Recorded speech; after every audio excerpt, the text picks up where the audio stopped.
बिना देखे तेरी तस्वीर बना सकता हूँ, कि बिना देखे तेरी तस्वीर बना सकता हूँ, बिना मिले तेरा हाल बता सकता हूँ। अरे मेरी मोहब्बत में इतनी ताकत है कि तेरे आँख के आंसू अपने आँख से गिरा सकता हूँ।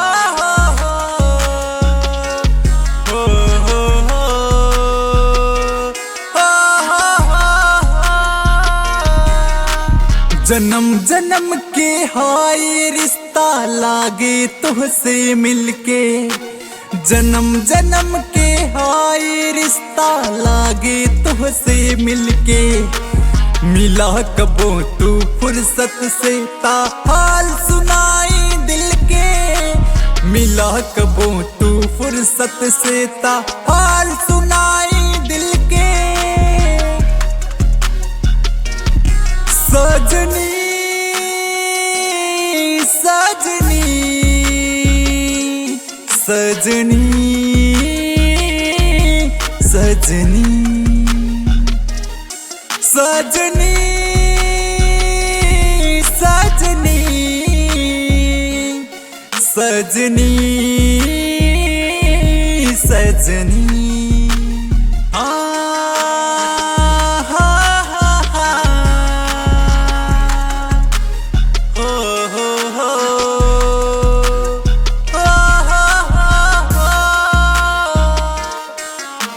नया नया जो कल ही खिलल बा भौराय कर दीवाना बा।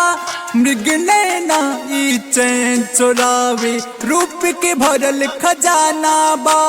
होठ किरनिया भोर के लागे केस घटा बा बादल के, दिल में सुना ठिकाना देदा प्रेमी आशिक पागल के।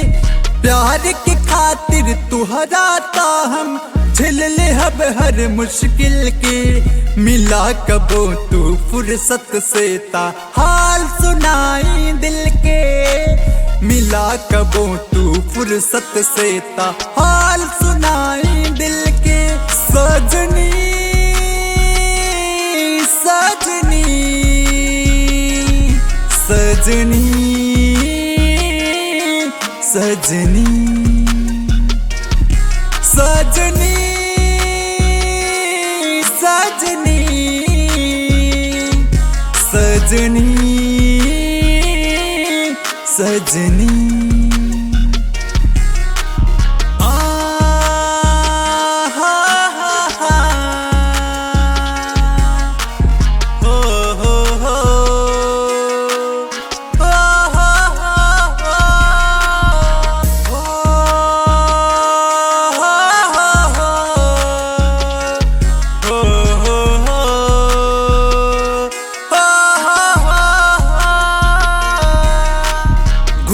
गालिया माथ के बिंदिया कहर ढेरी ढहावेला।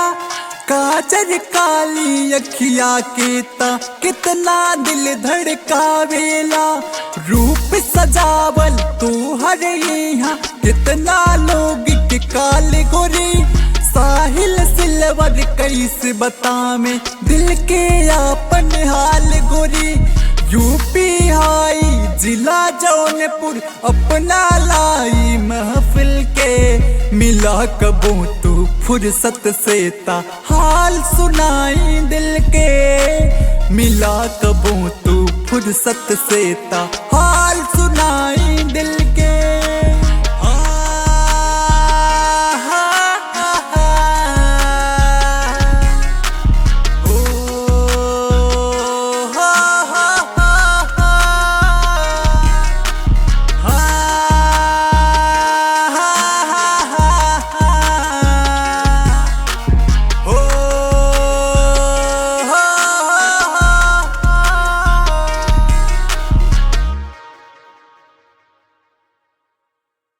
सजनी सजनी सजनी